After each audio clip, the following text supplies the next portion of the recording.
papasok na kami sa tinatawag nilang dagat sa gitna ng gubat o tinagong dagat. At medyo mahirap lang yung dadaanan dahil napakakitid. Pero kakayanin natin yan para maipakita natin kung ano po yung mayroon po dyan sa loob. At para makita natin yung sinasabi nila na pinagsabitan ng kampanang ginto. Kaya ano pang hinintay nyo, samahan nyo kami hanggang sa matapos po ang video na to.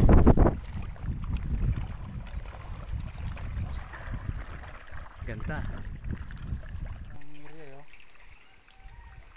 Ano yung tawag dyan?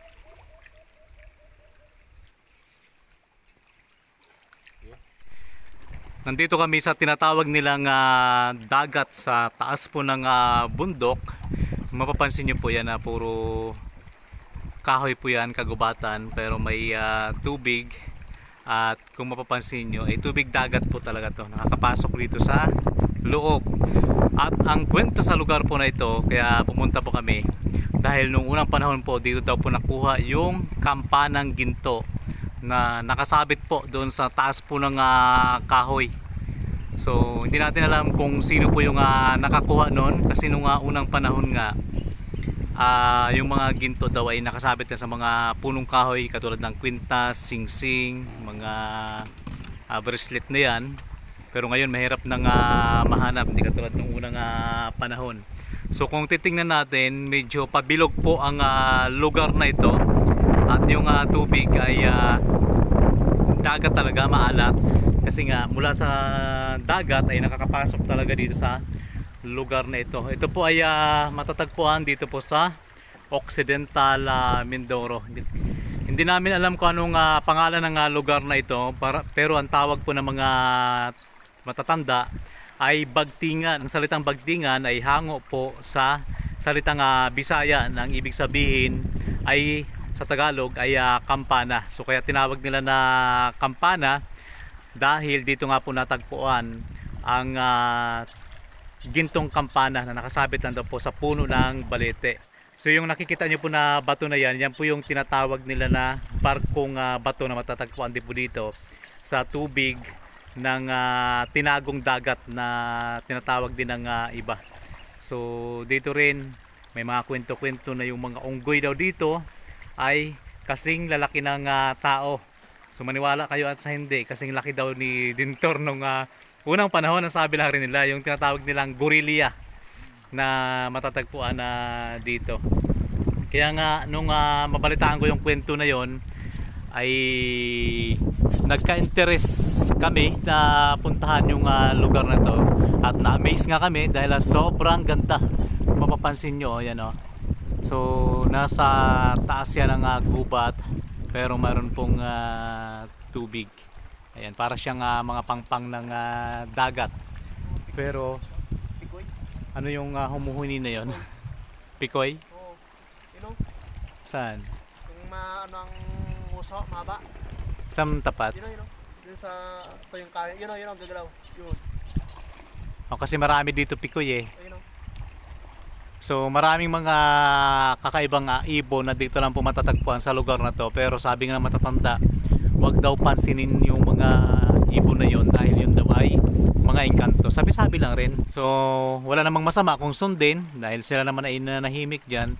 So hindi na lang namin papansinin kung ano man yung makikita namin dito. Ang importante ay maipakita namin sa inyo yung kagandahan ng lugar na ito. So ngayon ay lalapit kami dyan sa tabi. Ito kasing lugar na to napaligiran ng mga malalaking bato.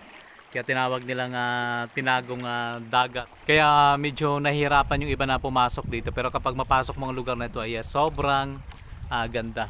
So ayan, kasama natin si Ayon. Kinakailangan ni Ayon talaga na lumusong sa tubig para kami ay makapunta dyan sa tabi. So dito kung mapapansin nyo ay maraming mga Jurassic plant. Kung tawagin sa amin ay pitugo. Ayun o. Ayan. At ang sabi din ng iba, mag-ingat din sa lugar na to dahil napakarami daw nga pong malalaking ahas. So far naman wala pa tayong nakikita na ahas. So hanapin natin kung nasaan yung mahiwagang balete. Malay mo hanggang ngayon ay meron pa ring natira na ginto. Joke lang. Kasi sa panahon ngayon talagang napaka-imposible na mayroon pang natira. At kung yun man po ay binabantayan ng mga engkantada, ay mahirap po mahanap yun. So nandito na kami ni Ayon. Suot lang tayo ng tsinelas. So dyan po, papunta doon sa taas ay mayroon pong daanan.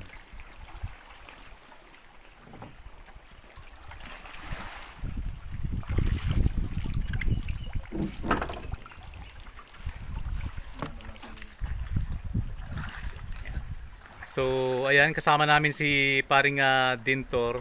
Siya yung ating kasama ngayon. Dahil ang lugar na ito, hindi mo rin basta-basta pasok kung hindi ka sasakay ng bangka. Kaya kami sumakay ng bangka. Bagamat makipot ang daan kanina, ay pinilit namin pasukin. So ayun na si Ayon sa itaas ng bato.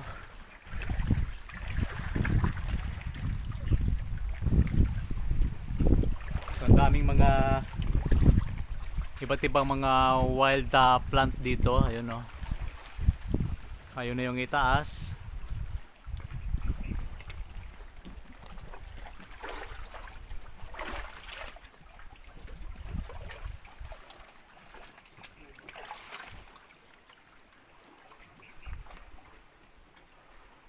So matataas din pala yung bato no, kung titingnan kanina ay hindi masyado. Pero pag nandito ka na, ayun na yung ibon.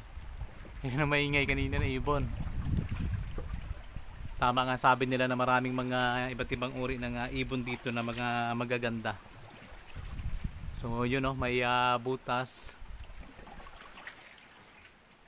May daanan siya papunta dyan pero matarik. Na?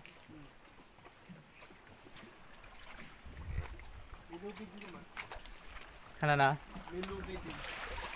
May lubid. So mayroon pong lubid na pinaka-guide. Pero pagod yan pag nandyan ka.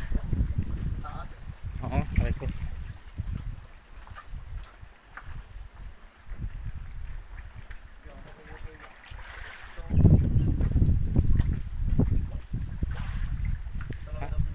Ano meron dyan yan?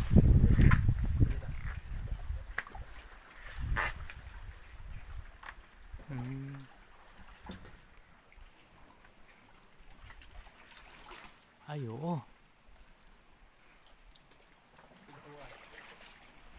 May parang pintuan. Takot lang pasukin. Ha?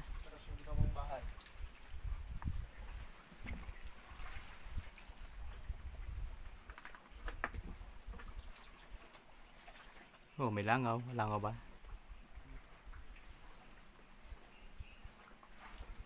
Daling ka na. Nalalaglag na yung mga dahon ng Jurassic plant. Paikot-ikot yung ibon na.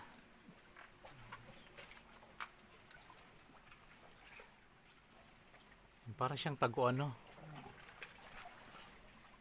Pero parang mga patibong yan. Dito lang tayo mga dahon na yan parang kaiba. So dito lang tayo. Ha? Para siyang pugad. Oo, para siyang malaking pugad. So ayan na po. Tapos doon sa taas parang may bahay ulit no. Ayun no. Kaya maakyat papunta doon yan. Try natin. Try natin.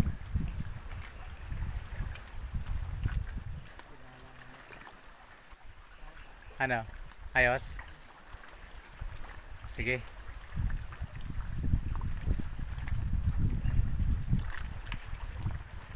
Parang bahay talaga yung nandun no. Ayun no. So, nasaan kaya banda yung baliti na yon? Kasi nung unang panahon nga, ayon sa mga kwento-kwento, ay kapag nagustuhan ka ng mga engkanto, kukunin ka nila. Yun yung kwento noon. Tapos kapag kumuha ka daw ng pag-aari nila, mayroong kapalit. Kaya marami yung takot noon na galawin yung kampanang ginto. Pero syempre yung iba hindi naman naniniwala. Kaya may nakakuha talaga. Pero sabi nga, kapag may nakakuha, ibig sabihin nun ay pinagkaloob talaga sa kanya yung kayamanan na yon.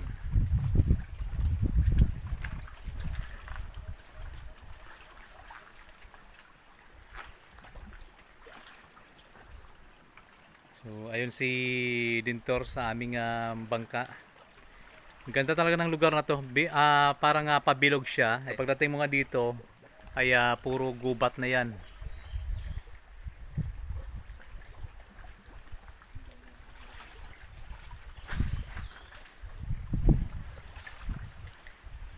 So ngayon ay samahan nyo pa kami dahil mayroon pa tayong pupuntahan ang karugtong ng lugar na ito.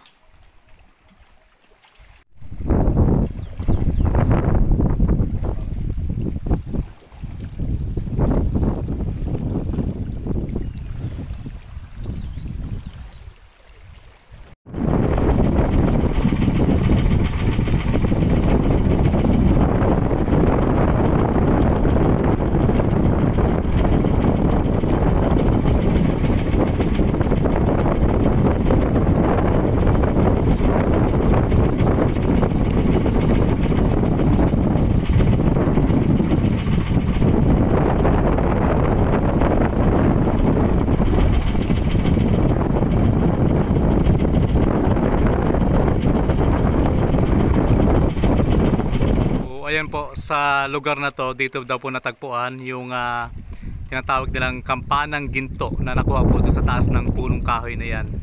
Ngayon ay pupuntahan natin yung sinasabi nilang puso o yung butas dyan sa mga bato na yan na mayroon daw pong mga sign.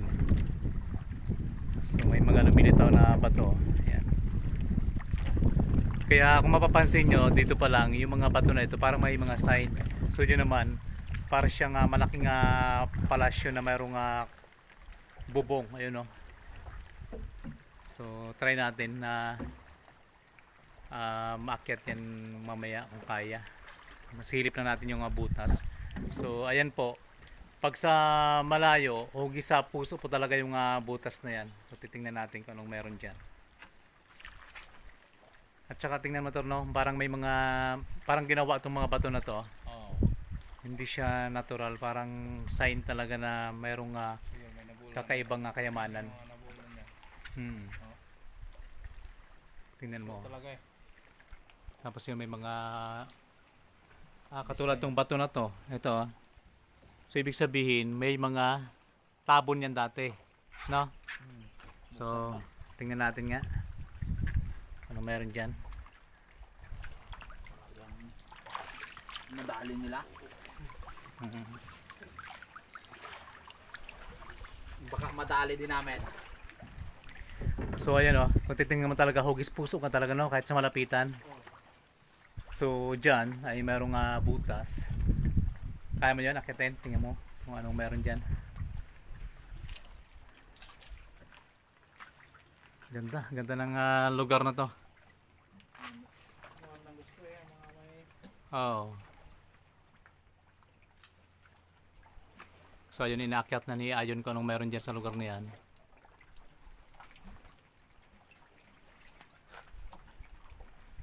Ano yan? Ano? Anong meron dyan sa palagay mo? Ay, parang lagusan din siya. Oo, mula doon. Mula doon sa taas. Oo. Punta dito. Ayan. So, dito lang yung tubig. Tapos, ayan.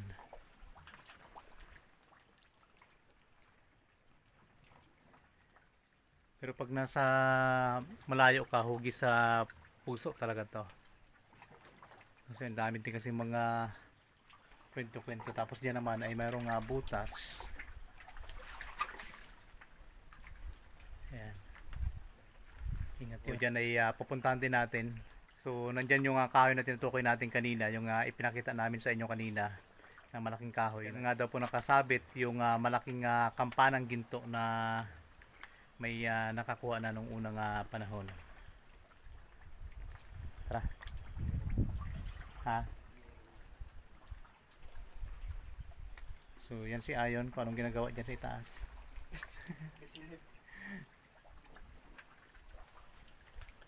So kahit malalim yung tubig ay papasok kami dyan.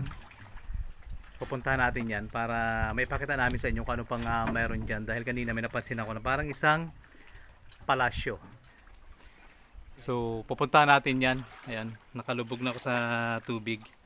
Kaya sana sa lahat ng mga nanonood, pakishare nyo naman po ng video na to para mapanood po ng inyong mga kaibigan. At kung ikaw hindi pa nakapag-subscribe pero lagi ka namang nanonood, pasuyo po pa subscribe.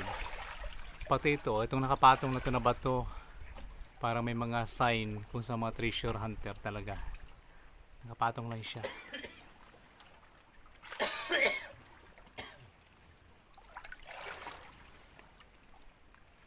Tabi-tabi po.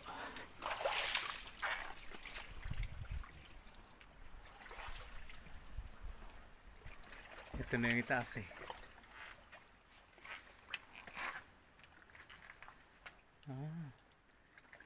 Parang nasa sablayan, no? Ayan.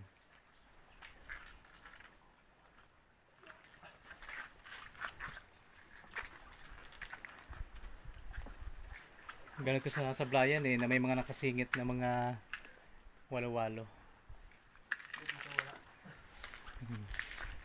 Dito, mayroon din to dito. Kaya lang.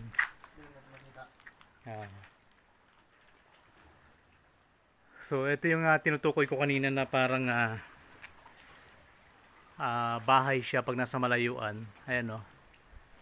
Parang tore. Ayun, parang tore ng simbahan pag nasa malayuan. Kasi may bubong. Tapos yun ang loob niya. Tapos ito parang bumagsak na lang. Hindi ko alam kung bakit bumagsak. Kung dahil sa panahon, kung mayroong nagsadya nito na pabagsakin itong mga bato dito. So ayon sa ibaba.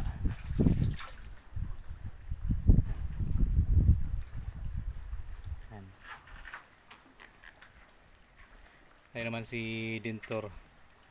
Ako kasi nandito sa itaas. Nandito tayo ngayon sa itaas ng bato. At si Ayon ay nasa ibaba. Pati si Dintor. So kitang-kita ko lahat yung mga nandyan sa ibaba. At kung ano pa yung nandun sa itaas.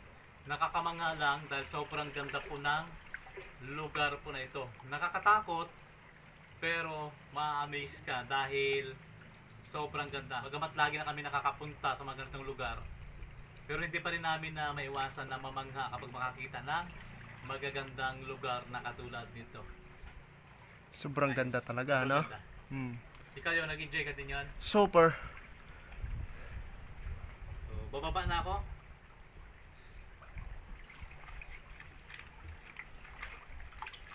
Saka ka pupunta direct? Saka pupunta? Iwanan ko na kaya. Sige.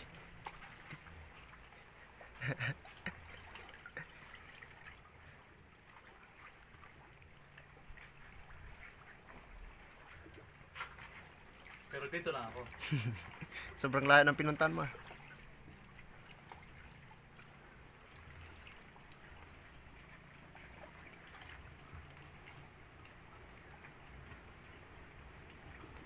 Siguro dati may ano dyan, no? May pintuan. You know, parang tinabunan lang, oh. Parang sinalansan pati yung bato.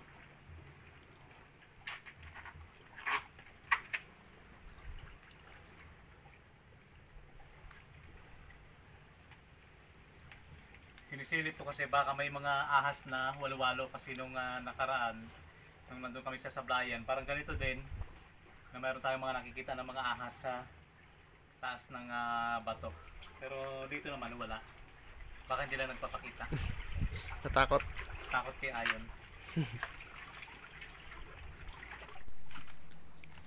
Ayan, ito po yung sinasabi nilang dagat sa gitna ng gubat. Mayroon lang pong konting lagusan papunta po sa dagat. Ayan. Sobrang ganda. Ayan, no? Pabilog siya.